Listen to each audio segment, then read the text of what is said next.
you are representing? Sure. So, I'll just take a step back. So, basically, Puniji has already covered what decarbonization is and various approach and strategies toward it.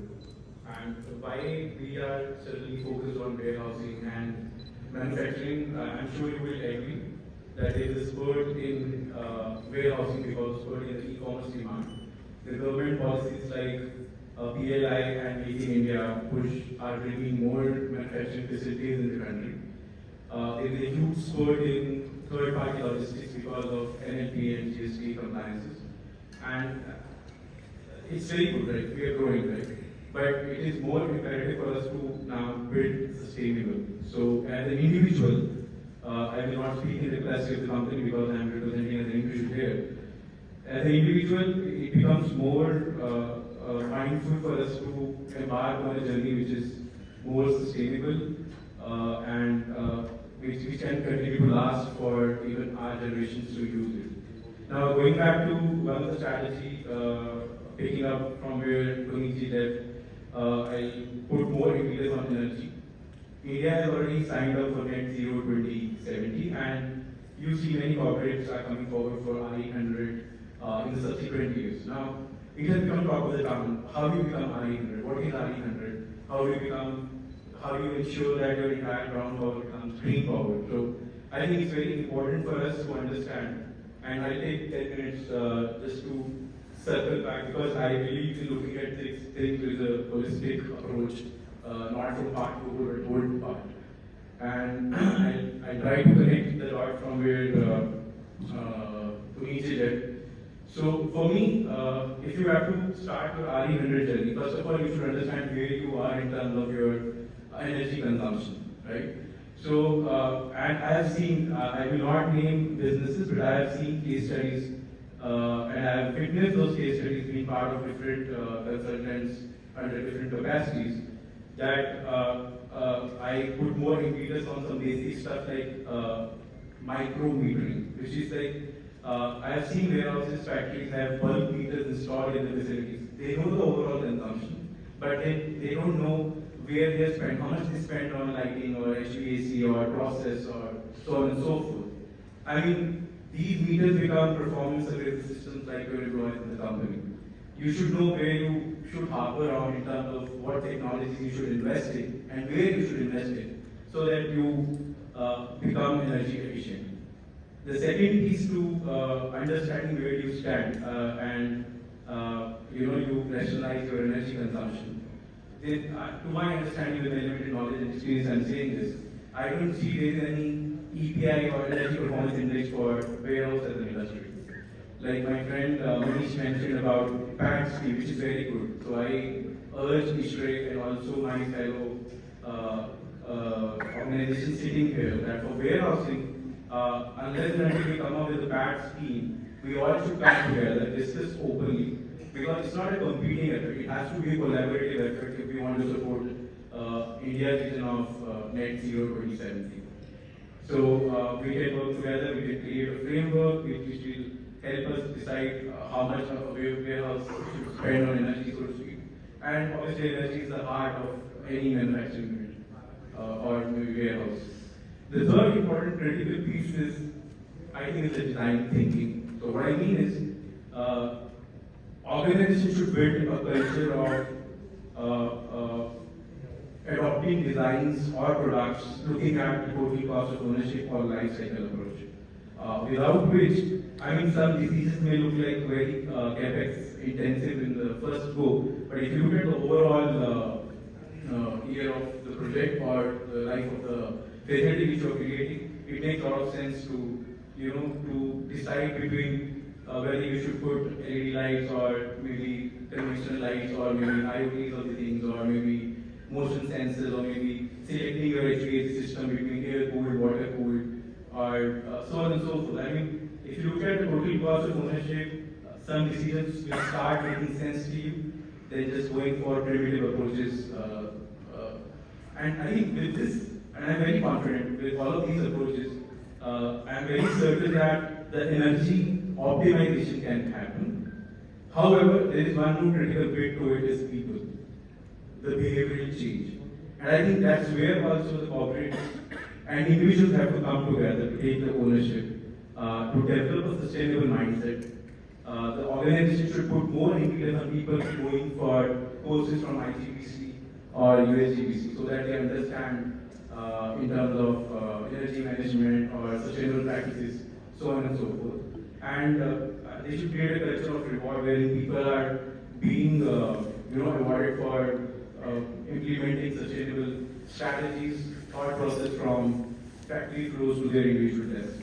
So with this, I think we can understand what is our energy consumption, what is the source of it, whether it's brown power and the green power. And that's where you stand. Now, the second part of it is RE100 roadmap. So once you understand how much energy do you consume, how much optimum energy do you consume, again, I would urge you to go for a holistic approach because I see corporates are, with respect to all of you, I see corporates and industrialists and warehouses going for like solar, let's go and do solar, right? So, but to my mind, electricity is a concurrent subject. What we are working in Karnataka, we are not working in Maharashtra. What we work in Maharashtra, we are not working in Haryana. And I am pretty sure you will realize that you will get constrained if you simply thrive on putting solars. Now, what I mean to say is if you put a solar project with net metering in Karnataka, so what do you think? I mean, to my mind, even if you put a solar with net metering in Karnataka, without battery storage obviously, you can't be more than 40, 30, 35, 40% RE penetrated. So what happens to the rest 60?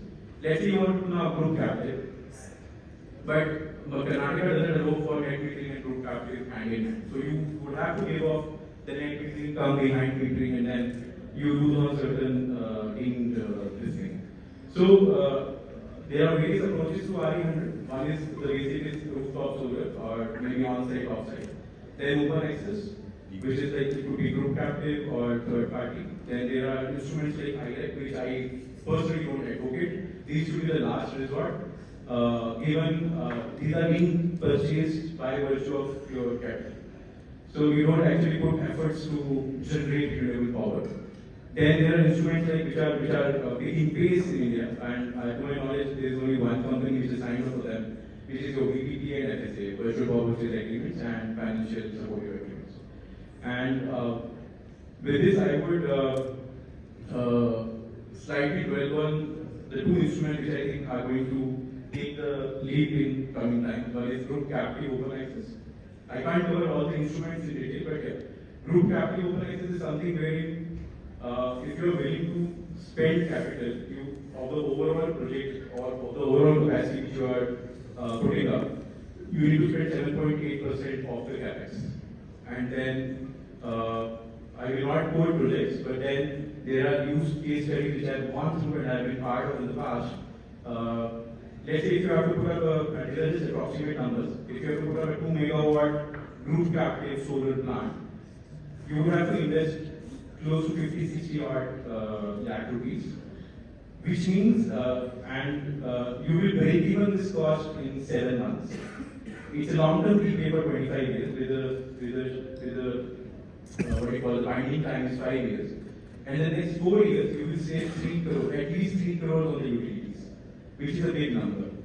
And then not only this, your store or your warehouse or your factory becomes like, to my mind, 80 to 85% RE penetrated. But now look at that. And now look at the beauty of this. If you don't have a life cycle approach or total cost of ownership approach, let's say at the design stage you are clear that you are going to bring group captive power to your facility, which means the power cost will be close to 3.5 to 4 rupees as against the discount tariff of 9 rupees. Certain capex investments which are not making sense with 9 rupees will start making sense with 4 rupees. And then you are able to gain more out of those facilities in terms of productivity or in terms of more products getting delivered to customers. And lastly, the battery storage. I am very keen and I am looking, and the world is working hard. A lot of research is happening in this space.